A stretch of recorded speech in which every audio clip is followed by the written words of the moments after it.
Texas Senator John Cornyn joins us now. He's a member of the Senate Finance and Judiciary Committees and a member of the Senate Select Committee on Intelligence. Senator, great to see you. So today's case was the Attorneys General of Texas and Louisiana, Ken Paxton and Jeff Landry, challenging an order from Alejandro Mayorkas to prioritize certain illegal migrants for removal while leaving millions of other illegal migrants in this country alone. What issue do you have with that? Well, Congress has spoken and said, particularly in cases where the migrants have committed aggravated felonies, they must be detained. And the word shall is actually used. And the court was struggling with this argument by the Biden administration that shall didn't really mean shall because there'd be too many, it's too hard, we can't do it.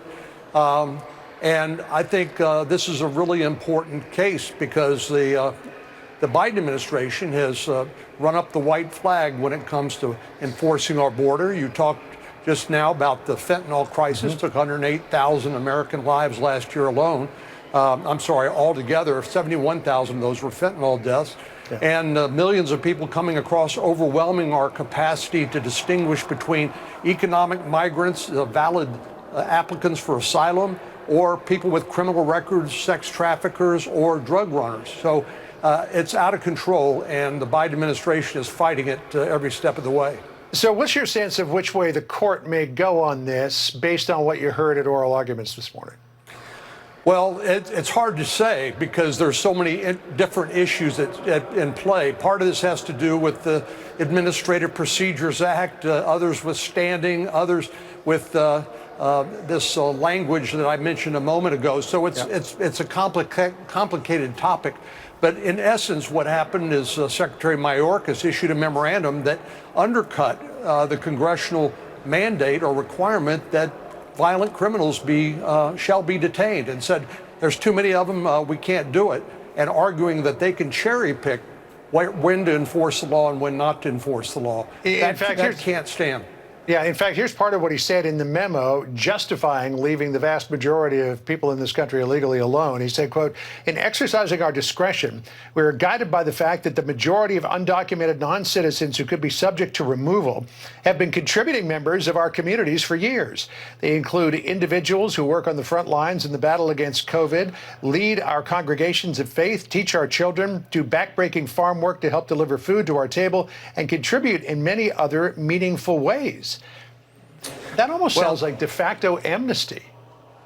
Well, it's the Biden administration essentially saying we ought to grant amnesty to anybody and everybody who comes across the border, and that is not what the law says, and they refuse to enforce the law. That's why you've heard Speaker-to-be McCarthy say that investigating Alejandro Mayorkas, the Secretary of Homeland Security, is going to be one of the first things up in the new Republican House.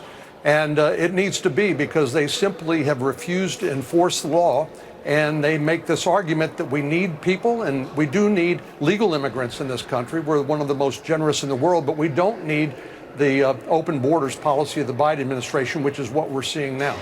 Do you support the possible move by House Republicans to impeach Mayorkas? If they did, and they were successful, it would land on your doorstep where it likely wouldn't go anywhere.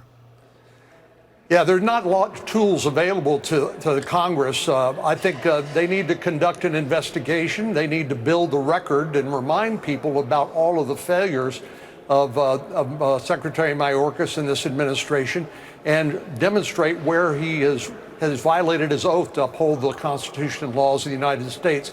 Once they do that, if they do that, then of course it would come over to the Senate for a trial. But I think they need to take it in a very deliberate, methodical way and have an open investigation so the American people can see what we see here in Congress.